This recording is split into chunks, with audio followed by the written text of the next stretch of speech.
سوخو 35 جنگنده تک‌خلبان نسل 4 ساخت کشور روسیه با قابلیت مانور بالا است و به عنوان یک جنگنده برتر هوایی طراحی شد.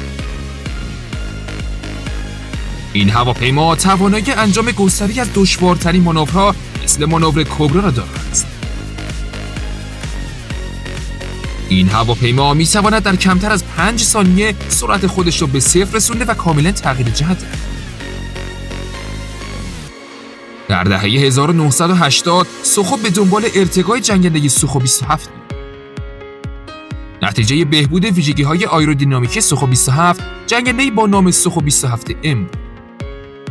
سوخو 27M نخستین پروازش را در ژوئن 1988 انجام داد. روسیه تنها 14 فروند سوخو 27 ساخت که تعدادی از آنها به وسیله تیم نمایش هوایی شوالیه‌های روسی به کار گرفته شد. این هواپیما به بسیاری از کشورها از جمله برزیل، هند، کره جنوبی و ترکیه نیز پیشنهاد شده بود.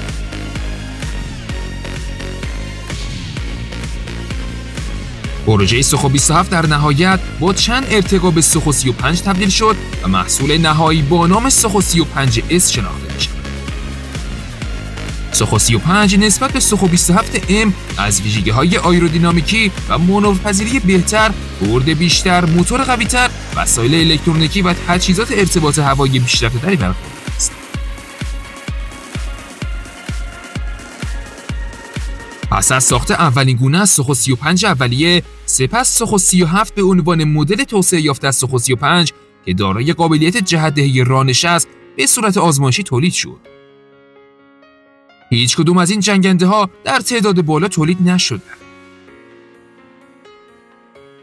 پس از اون سوخو 35 UB و سوخو 35 BM ساخته شدند که به عنوان جنگنده‌های نسل 4 شناخته میشن. در نهایت در سال 2010 میلادی خط تولید مدل جدید این جنگنده با عنوان سوخو 35S در روسیه راه اندازی شد.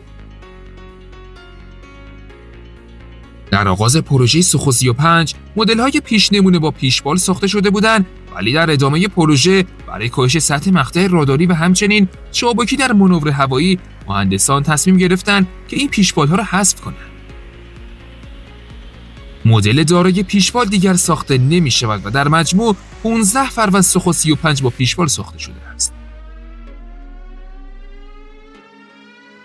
همه نمونه‌های صادراتی نیز بدون پیشبال هستند. سوخو 35 از رادار بسیار نیرومند NO35 بهره می‌برد که به پلنگ برفی مشهور است. این رادار توانایی شناسایی اهداف هوایی در فاصله 400 کیلومتری را دارد و می‌تواند 30 هدف هوایی را از فاصله 300 کیلومتری رهگیری کرده و همزمان با 8 هدف از آنها درگیر شود.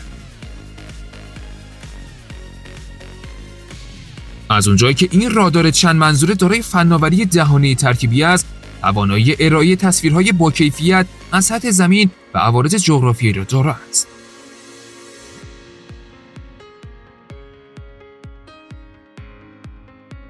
جنگنده سوخو 35 می‌تواند از فاصله 300 کیلومتری موشک‌های هوا به هوا یا کروز شلیک کند.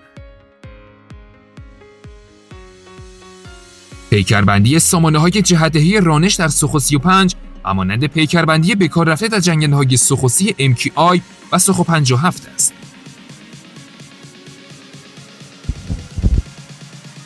این فناوری با حرکت دادن نازل موتورها به سوخو 35 این امکان را می‌دهد تا دینامیک پرواز خود را به سرعت تغییر بدهد و توانایی ابرچابکی به دست آورد. این شیوه رزم با روش‌های غربی تفاوت بسیار زیادی دارد، زیرا روش‌های غربی با تکیه بر حفظ و نگهداشت انرژی جنبشی جنگنده صورت می‌پذیرد و همیشه با سرعت بالا انجام می‌شود.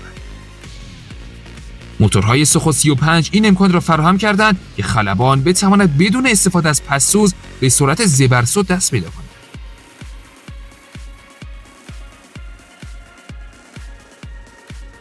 ویژگی‌های پرواز ابرپیماشی در سوخو 35 این امکان را می‌دهد که این جنگنده بتواند با هواپیماهای دیگر که با سرعت و ارتفاع بیشتری پرواز می‌کنند به راحتی درگیر و پیروز شود. این ویژگی باعث شده تا سوخو 35 به راحتی در نبرد با جنگنده‌های F-35 پیروز باشد.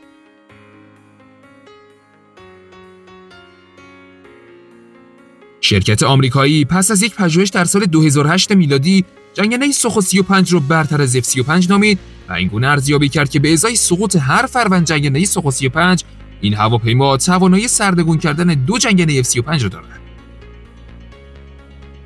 در پاسخ به این ادعاها شرکت لاکهید مارتین و وزارت دفاع ایالات متحده آمریکا این گفته‌ها را بی‌پای اساس خوانده و اینگونه بیان کرده که به استثنای F-22 جنگنده F-35 در نبردهای هوایی به میزان 4 برابر برتر از هر جنگنده دیگری بر روی زمین.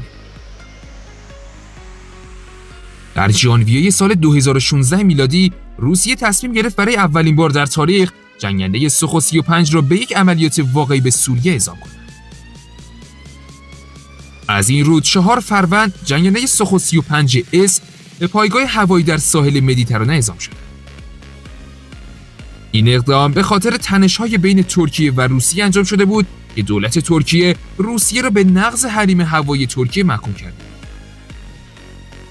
ترکیه با هواپیمای F-16 خود در حریم سوریه گشتزنی می‌کرد و برای هواپیماهای روسی و سوری مزاحمت ایجاد می‌کرد. بنابراین روسیه مجبور شد 4 فروند از برترین رهگیرهای خود را به سوریه اعزام کند و از هواپیماهای سوخو 30 و M که مشغول گشتزنی هوایی بودند و همچنین بمب‌افکن‌های روسی سوخو 24 و سوخو 34 پشتیبانی کنند. اعزام به سوریه موجب شد که مشکلات زیادی در این جنگنده‌ها از جمله نقص‌های آیونیک آن شناسایی و برطرف شود. همچنین اعزام به سوریه موجب شد که این جنگنده‌ها به خوبی به جهانیان معرفی شوند. در سال 2019 2 سوخو 35S روسی از پایگاه هوایی حمیمین بلند شدند تا یک عدد جنگنده F-16 ترکیه را که قصد حمله به ادوات ارتش سوریه در جنوب ادلب بود از منطقه دور کنند. در نهایت از سوخوها F-16 ترکیه را مجبور به ترک آسمان سوریه کرد.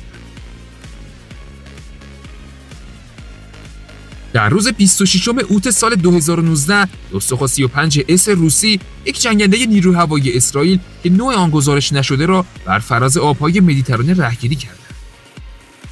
این جنگنده پس از یک بار حمله به مواضع ارتش سوریه خود را برای موج دوم حمله آماده می‌کرد که در این کار ناموفق ماند و توسط سوخو 35 مجبور به عقب نشینی بازگشت به اسرائیل شد.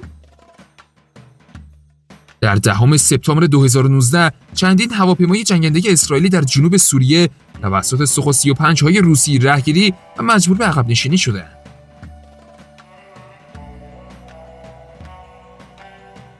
جنگنده‌های اسرائیلی قصد حمله به پایگاه‌های نظامی در جنوب سوریه را داشتند.